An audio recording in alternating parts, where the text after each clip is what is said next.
Hey everyone, welcome back to Playground Sessions YouTube channel. I'm Phil, and today we're going to be looking at a classic by the Cranberries called Linger. We really wanted to bring you guys a lesson on their song because tragically we just learned of their lead singer's passing, Dolores O'Riordan. So this is a tribute and honor to her. It's one of my favorite songs from their time. So we're going to be looking at the chorus from Linger, and we'll be looking at the intermediate level arrangement from the Playground Sessions song store. The section we're going to be looking at today sounds like this.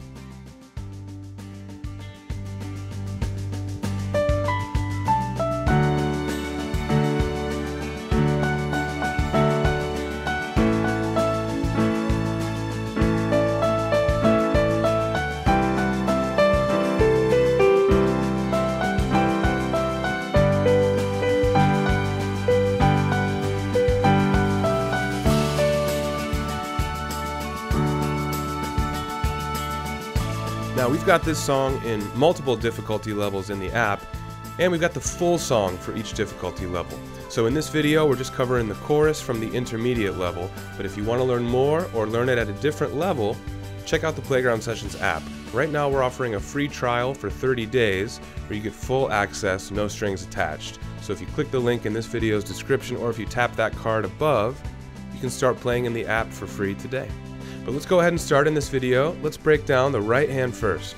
Now this arrangement we've got in the key of D major, two sharps, F sharp and C sharp. And our time signature is 4/4, common time, 4 beats per measure. So let's talk hand position. Our first note is a D, an octave above middle C with our first finger. And then our pinky is up here on a B, so just wider than a 5-note position.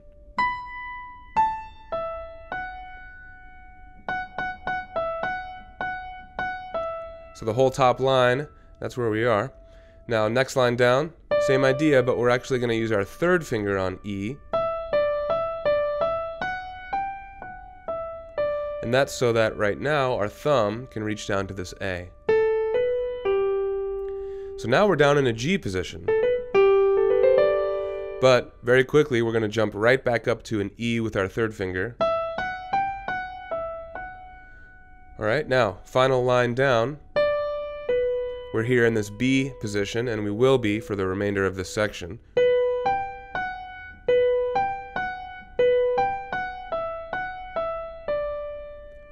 And that's it. Now there's a couple of simplified rhythms here in this part, and that's because, again, we're doing the intermediate level arrangement, not an advanced level arrangement. But for the most part, the notes are the same, and the rhythms are the same, and especially when we add this left-hand part, you're going to hear it. So what I want to do now is go through this with the backing track, but we'll do it at the medium tempo. This is still a learning tempo, so you've got extra time to react, to look ahead and see what notes are coming next. So let's do that now. We're going to start with a chord arrest. 1, D, B, A, E, F sharp.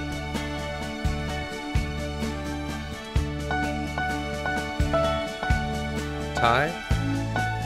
Look ahead. Rest. 3 on E. Thumb to A. Now to G. Back up.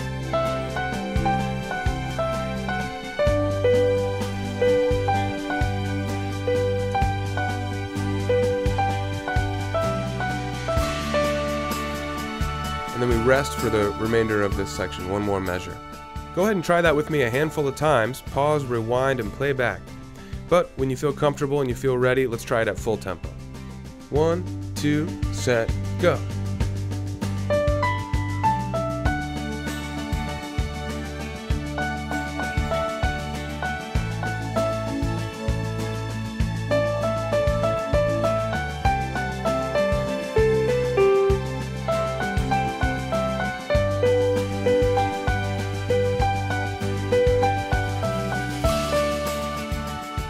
Alright, good work so far. Now let's shift gears and start talking about the chords in the left hand. We've got a handful of chords, all half notes, except for the very end of the section when we go to whole notes. We've got 4 different kinds of chords, and so let's go through each one of them on its own, out of context of the actual part we see on screen. First is D major. Now skip to the next chord symbol, you see A over E. That means an A major triad with an E on the bottom. So this is a second inversion A major triad. Our third chord, if we look down to the second line, we can see our next chord symbol is C over E. So again, it's a C major chord with an E in the bottom, and that means it's a first inversion C major chord. That looks like this. And our next chord is G over D, a G major chord with a D in the bass, so second inversion G major. And we end it with the same chord we played in the beginning, which is D major in root position. So back from the top again, we've got D major, and you can see we've got two measures of half notes. So we've got 1, 2, 3, 4, 1, 2, 3, 4. Then we change to A over E. 1, 2, 3, 4, 1, 2, 3. Look ahead. Next we have C over E. Again, we're doing 4 half notes for this one. And then same pattern for the G over D. Then we end it with a D for 4 counts, and then one last one. So I think we should just go ahead and try this at full tempo, but if you need extra practice with them and that seems too fast, just pause and play through them like I just did. Then, meet me back here. Start with rest, and D, A over E, look ahead, C over E,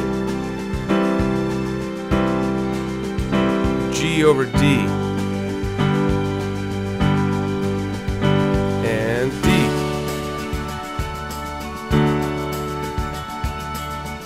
Great work! Now all we need to do is put these hands together. There's a couple of syncopations here between the hands, but for the most part, they match up on the beats nicely together. And part of that is because the left hand is just playing half notes. 1, 2, 3, 4, keeping an even pulse. And the right hand part itself is not very syncopated. But there are a couple spots where the right hand is resting on beat 1, for example, or tying over into the next measure's beat 1. So there are a few things we need to keep in mind as we think about putting these hands together. And the thing I would have you do is walk through each beat, independent of any timing or counting. We just want to figure out, okay, on this beat, are the hands playing together, or is one playing while the other one is not? And then what about the next beat, and the next beat? And you just go through like that. So I'll start for you. We'll do the first few measures. So let's get up into position. Now obviously in measure 1, it's just the right hand. Alright, now I'm going to pause here. Again, there's no pressure to keep it in an even timing yet. Next measure, we start with the hands playing at the same time. And then beat 2, we're just holding out. Beat 3, the left hand has another chord, but the right hand is holding. Alright, next measure. Right hand is resting while the left hand plays. But then the right hand plays on its own while the left hand is holding. Now here on beat 3 they play together again, but then the right hand goes on its own again. Now next measure, the right hand is tied over, so the left hand plays on its own, but then the right hand keeps playing. You see what I'm doing here? I want you to go through for the entire section and do what I just did. Maybe you need to do that a handful of times. But then it's going to be time to meet me back here and we'll try this at our medium tempo. But don't forget, when we're done putting these hands together today in this video, where do you go from here? There's a lot more to learn, and this song is available in different difficulty levels as well. So you're going to want to head to the Playground Sessions app, and if you click the link in this video's description, or if you tap the card above, you can start playing in the app for free today, for 30 days. I know you're going to love it, so check it out. Alright, let's try this now at medium tempo, hands together. 1, 2, set, go.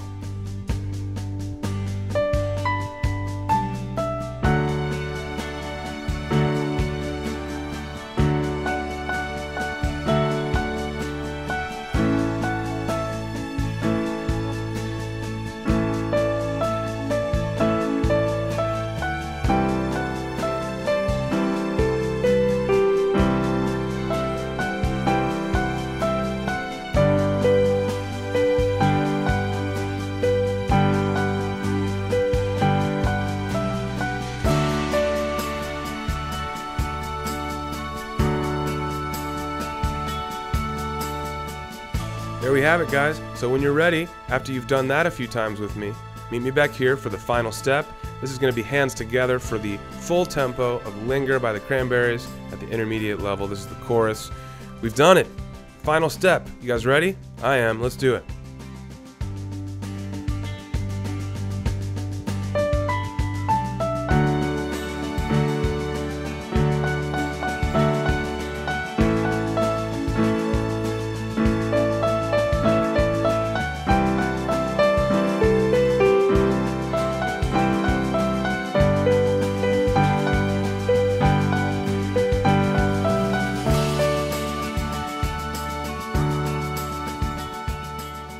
Awesome job, you guys. Great work. I'm Phil, and I can't wait to see you for some more video lessons. And can't wait to see you in the app with the interactive notation. Give yourselves a round of applause for the work you did today. See you guys soon. The features you saw on screen today can be at your fingertips with the Playground Sessions app. Co-created by music legend Quincy Jones, Playground teaches the piano with interactive feedback and gaming features, all while using your favorite songs. Alright guys, I'm Phil. Hit subscribe so I can see you for the next video.